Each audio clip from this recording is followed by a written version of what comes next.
تو هیچ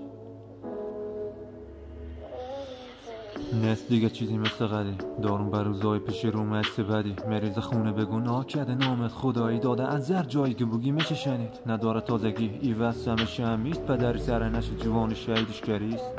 منتظری یک کردیم خدا هرچند بنده خوبت طلبی نمیفهم چون پدر نیستم وقتی صدای انفجار تا سرک فست شد پدری بالی سر پسری که نیمه اعضای بدنش تا کفن نست بود انسانیت بود درکش گم عدالت نرو دیگه طرفش چون با نام عدالت به گناه مره پایدار و اسلام ایجا چوبیه دو طرفش خون جان پدر کجاسی نمیفهمه هیچ عدیال سوال مره دیگه نمانده بچم تا پاهایم رمق کلگی آرزوهای ما پر زد شکست احوال و کمر خم حال مادری که جوانش طلب کرد